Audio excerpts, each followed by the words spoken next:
Good morning, Big Brother fans. It is Sunday, and I am finally getting around to doing my Big Brother recap. I really just felt bad yesterday. I didn't feel really, didn't feel well. Feel like a cold or something is trying to set in, and so I spent the day yesterday trying to battle that, and really didn't feel like thinking a whole lot about Big Brother. Honestly, I didn't even watch the live feeds yesterday, so I'm not real sure. I mean, I know who the HOH is, but I'm not real sure who they put on the block. Um, and I am also not quite sure what the HOH competition is because I wasn't watching to try to figure it out. So, anyway, let's get going with my savings for this week for Big Brother. I got my little note over here. Someone says expect the unexpected. Where's my little paper? And there's my envelope. I'm gonna pull off a sheet of paper. So Felicia actually is like, she says it almost every time. So I can probably, as long as she's in the house, give myself $1 because she will say it. And I'm telling you, it's become if I had $1 for every time she said that kind of thing. All right, so physical comp. I am going to call the physical comp for the very first part of the battle back where they were having to balance on the beam and put the ball in the shovel without knocking it over. I'm going to call that a physical comp because balance is more physical than it is endurance. Fight. Honestly, okay, so yes, I am going to say there was a fight. There was more of a confrontation when Jared came back in the house. I don't know what he was thinking. He came back into the house with this whole attack everyone attitude, and he just went all in on Blue. The what they showed on the show, hopefully they'll show a little bit more of it. I'm not real sure because I think that and I didn't even get to watch the show this week because I had a meeting. But I think that he on the show they actually showed him talking to Blue, and I think that he actually exited. Yes, he did because I did get to see the interview with Julie, so I know he actually left the house on Thursday night. So I'm not real sure they'll go back and show any of this, but he and Blue had a real, like he was all in on her um and just I mean he was really awful to her and she handled it pretty well, but still it's the kind of stuff that, I guess maybe it's my age and I'm not going to take that kind of crap. You're not going to talk to me like that. So, I don't know. I don't know, but I don't know how much of it they showed, but it was a very long drawn out conversation with him, really blaming her for not saying anything to him when he's done the same thing. And she kept trying to point that out. So, and he just and then there was this whole thing with Felicia and why, and they were upset that Felicia turned on Jared, but then could not see that they had done the same thing, Cirie and Jared, to Felicia the week before. And so it was crazy. So, it was like Jared was on this one big giant rampage through the house, Blue, Felicia, even Corey, come on, Corey, you knew he was going to put you up. I mean, come on. So anyway, fight, yes. Tears, I didn't see a lot of tears this week. This week was probably the most boring week in the house. They just kind of laid around. There was no HOH to impress. There was not a lot of gameplay to be done. So, but there was a lot of strategizing on Corey and Cam's part. So, but it was still just kind of ho-hum. Backdoor woman HOH superfan. Mental comp. I am going to call the the mental comp, because Cameron actually did say that the game that he played to actually get back in the house was took a lot of concentration, because he had to take the two ropes and pull that board up with the ball on it, keep that board balanced. And he said it took a lot of concentration to be able to lift it and know, exactly where and when to shift the ball. So I will give him that for a mental comp. So Alliance is formed. I am going to give myself $3 for an alliance being formed between Cameron, Matt, and Jag. And y'all, that was the danger in Cam staying in the house, is that between Cameron, Matt, and Jag, they can win every competition and they can just ride this thing out to the final three. I see this happening, which is why last week I said Matt is in a really good position to ride his way through to the end, because everyone likes Matt right now, and he kind of is like the house. I don't know. I think everybody kind of underestimates what Matt is capable of.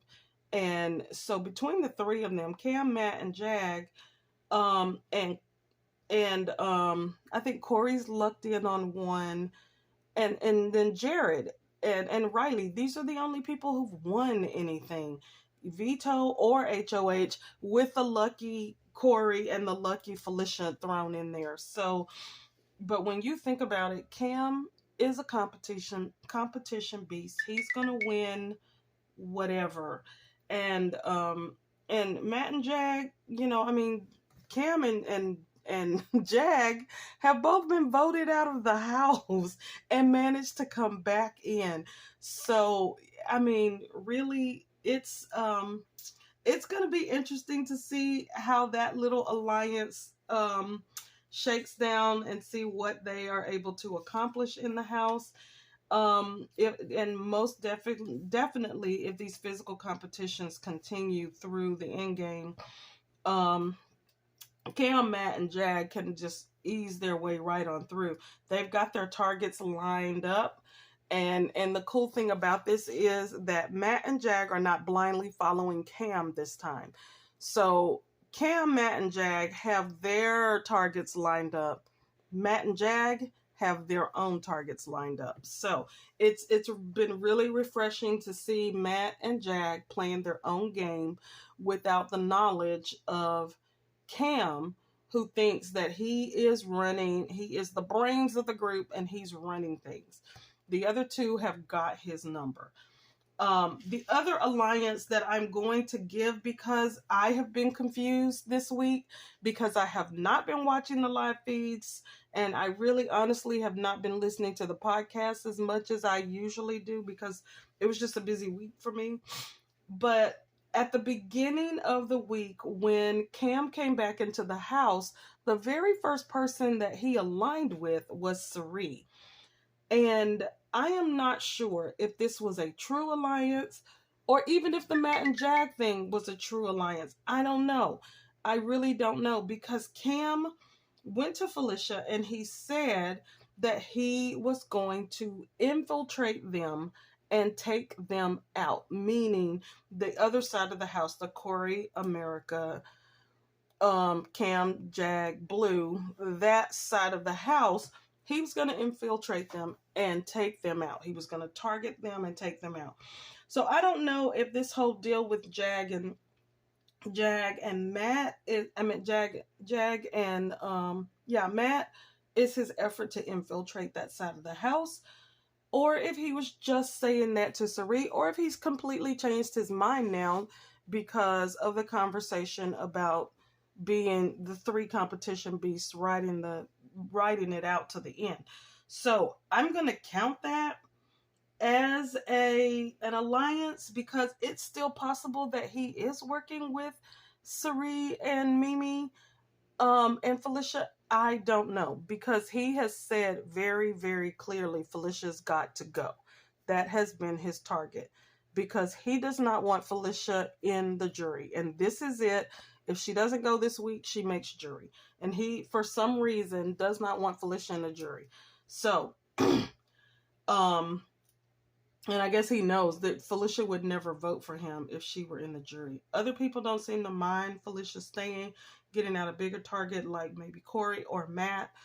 But Cam wants Felicia gone. And with the next one, I can say Cam is now the HOH. So, Cam went from the block. Y'all, Cam went from being... he went from being evicted from the house to HOH. He's not my favorite person in the house, but y'all, he is playing this game. So, I have to give it to Cam, big props, because not very many people can come in the house, be evicted, be a target several weeks in a row, be evicted from the house. Finally, we all breathe a sigh of relief because he was gone, and then he comes back and he wins HOH, and now he's targeting Felicia. I'm not sure, but I am willing to bet Felicia's sitting on the block. So, and then none of the other stuff happened as far as I know. No one left. And the last time I watched, they were all cooking dinner. It was Corey's birthday, and they were all getting ready to celebrate Corey's birthday. And right now I just flipped on the live feeds on my computer, and everybody's still asleep because it's 8:14 here in the morning, so I'm sure it's 6:14 there. So going into Big Brother on October 1st is $32, and which is great because I budgeted $50 for this week, and I can roll that money somewhere else. All right, $279 and $270 and $32. My brain is not mathing today. The math is not mathing. Plus 32. $311. Excuse my snorting and sniffing. All right, well, that is it. That is Big Brother for this week. I will be back on next Saturday. Hopefully, I'll be feeling a lot better. I'll be back next Saturday to update my Big Brother savings. Y'all, I know it feels like this season has gone on forever, but we are only at the halfway point with this game. I think it's day 57 in the house out of 100. So we still have a long way to go. So, I want to thank you for stopping by, for checking out my video. Hopefully you're saving along. If you are, let me know where you are. I'm at $311 so far in the Big Brother savings, which will go a long way to boost my general sinking funds. So I will see you all back on Wednesday for minis. I have another video. It's either up before this one because I somehow am an editing genius and got it up before this video, or it will be up shortly after with my savings challenge games. I also have my mini mania coming up on Wednesday, and then I'll be back again on Saturday for Save the Unexpected with Big Brother. So with that said, thank you again for dropping by. Have a wonderful, wonderful week. Hopefully we get some excitement tonight with the game returning to normal. And I will see you all the next time in the next video. Goodbye.